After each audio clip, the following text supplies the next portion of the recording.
as well. But we'll bring to begin with. We'll talk about. There's been some stuff with the NFL committees and the meetings and the owners and that coming together, and there's been some rule changes in the last few days. One of the biggest ones is the hip drop tackle, which it was a competition committee but had a unanimous decision on the rule change. So that was on. That was yesterday.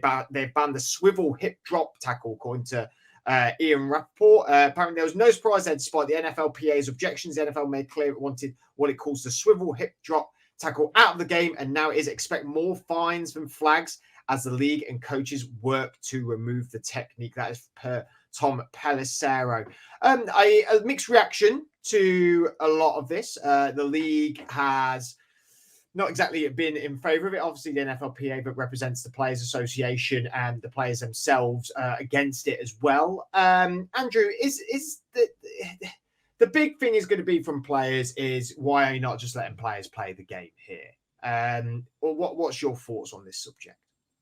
Well, the reason it's been come in, isn't it? Because there has been less points being scored year on year in that, and the injuries to the offensive players. So it's just protect the offensive players, safety of the sport, and more than anything for Roger Goodell, make the sport more money because people want to see more points.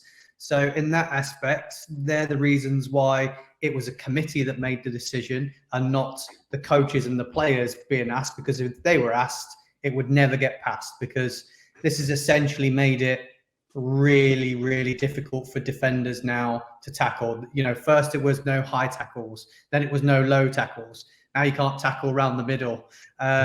What can you do? I know a lot of the players have come out and they've posted and moaning about a lot of the defenders saying it's going to turn into flag football soon.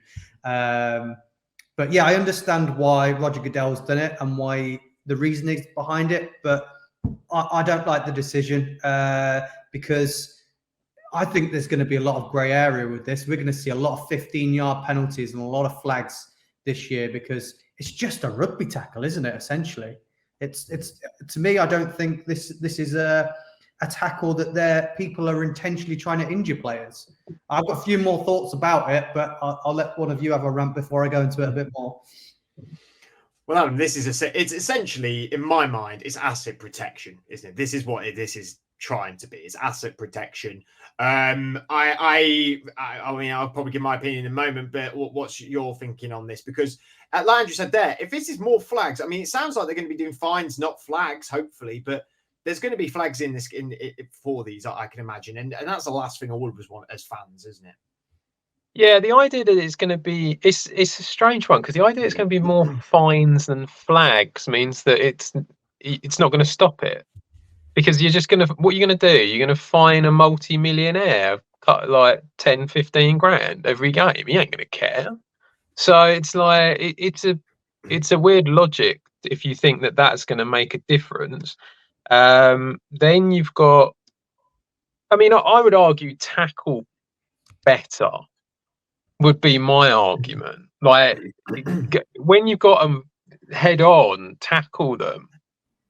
It's when, like you say, it's the swivel one, isn't it? So it's like if you've got Lamar Jackson coming at you and he's made a move and he's gone round you and you haven't made the move quick enough, then he's gone. You can't tackle him, basically, because you can't jump and bring him down, because, like you say, it's about protecting these players from getting injuries like Mark Andrews did or Tony Pollard did. You know, that's what it's all about. So, you know, tackle better. Actually aim for the guy. Where it becomes difficult for them, I will grant you, where it becomes difficult is when you're coming from behind them. That's the real issue. But I think you've just got to swipe the ankles. That's what I think you've got to do. Just literally go down to the floor and take with your hands. That's all you can do now. I mean, that's the only thing. So, yeah, I just think tackle better.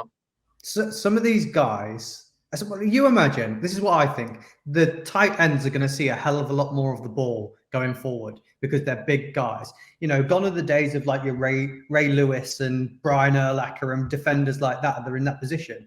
If you're not a big defender and you're a fast defender, how are you taking down people like Kelsey and Andrews without trying to bring them to the ground by leaving the ground? Well, you say that, but actually tight ends are getting smaller. They're becoming more athletic ones. They're not getting bigger, are they? They're actually They're not getting now. small. But it's look, like you say, at the end of the day, it's all about keeping the score going up. And all the time you've got betting involved now, they want that score to keep going up because there's more you can bet on. That's what it is. But it's not flag football. It's nowhere near flag football. Anyone who comes out and says that, it just isn't. It's like, yes, it makes it harder. Yes, the defenders don't get the kudos that they always got. But it's been like that for how long? Forever. That's how it's always been for the defenders. They're still getting paid, aren't they? They're still, I mean, you know, we're talking about a defender later on who's just got a very nice contract. I mean, what more do you know? Okay, you don't, it's harder for you. But at the end of the day, if you haven't got any quarterbacks out there because they all get injured, you haven't got a job. So you kind of got to deal with that. I think, I mean, I'm going to sound like I'm sitting on the fence, but I'm not sitting on the fence on this. I'm just weighing the arguments. Is that I completely get with your, just, you know, you need to adjust your game. Like when the rule came in about landing defenders sacking quarterbacks and landing full body weight on top of the quarterback, and that started penalised. It wasn't the best players that were getting penalised. Aaron Donald was never getting penalised for it. Exactly. At the time when that got brought in, he was one of the top defenders, top edge rushers, wasn't getting penalised. TJ Watt wasn't getting penalised. It was everybody. It was the players. The players of the higher echelon adapted their game. I would argue the same thing. You're going to have to just adapt the game. The NFL is an ever-changing world in terms of athleticism and size and technique. So you just have to go with that. I don't think this makes it disappear. Like we said, there's players are still getting fined for big tackles, for head-to-head contact. Flags are being thrown for that still, and fines are given out for that. So I think we are going to see that. My big worry is, like Andrew said, the grey area. When this happens in, I don't know, let's say the divisional round, and that 15 yards, and then the Ravens lose to the Bengals, for example. I know, just pulling teams out of my head, and it was in the last 2 minutes, in 2-minute warning, like that. That's when the microscope will really come out on this. For me, though, I don't agree with it.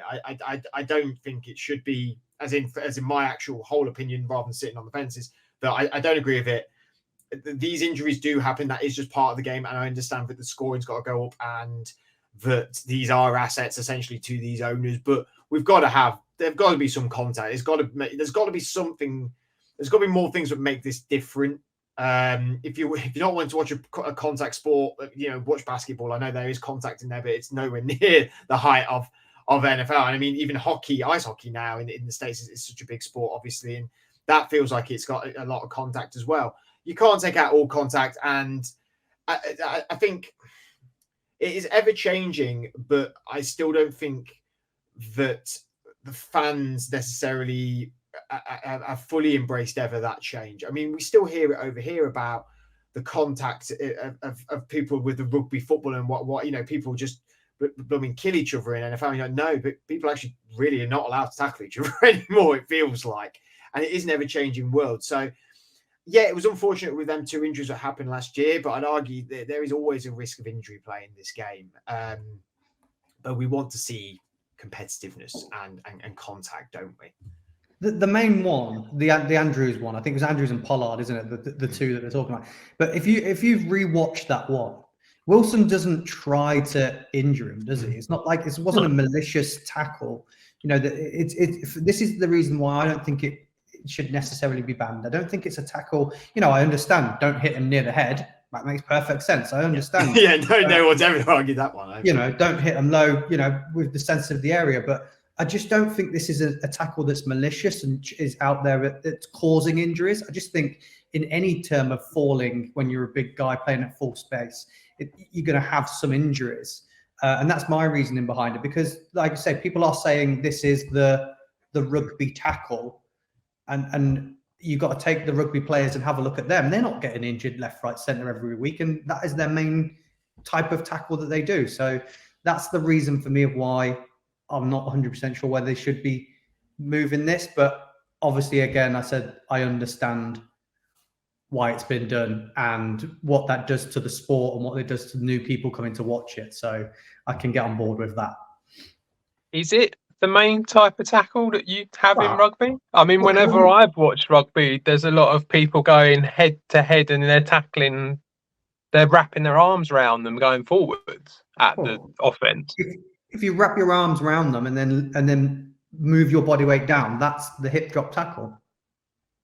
Yeah, but it's if your feet's leaving the floor, isn't it? This is the problem. It's the swivel It's one your that's the lower problem. body weight, isn't So it? if you're leaving the going floor. straight, then you're not doing it, are you? It's where you're sort of basically going out like that and wrapping your arms around them. That's the problem. Because obviously, if your feet isn't on the floor, then all your weight has to go on them. Whereas if you're going head on, obviously you don't have that problem. Look, I think the final thing with it for me anyway is that they've come out and said 230 instances of this happening last season, 65% up from 2022. You had some high profile guys basically go out for a long period of time, and that there's a 20 to 25% injury rate from that tackle. And I think, as we've seen with, like, you know, head on tackles and not be, you know, lowering your helmet and all that when you tackle, that got taken out. Yeah, okay, you still get it, but you don't get it as often as you used to. Same as here, there's still contact. I don't see how it's suddenly become a non-contact sport because they've just taken this away. It doesn't feel like it's the end of any sort of contact. It does feel like it's changing it. And as you say, I mean, the people that are going to have to officiate it, they're the ones that are going to struggle because you've suddenly got to be either hard on it from day one and stick all the way through, or it's going to be people's opinion, and that's where it becomes a problem. But I think you have to probably try and get it out of the game because it's proven that it's causing more injuries. Adding another pressured situation to a referee is exactly what the referees need right now. Yeah, they love it. They love it. That's exactly what this league needs at the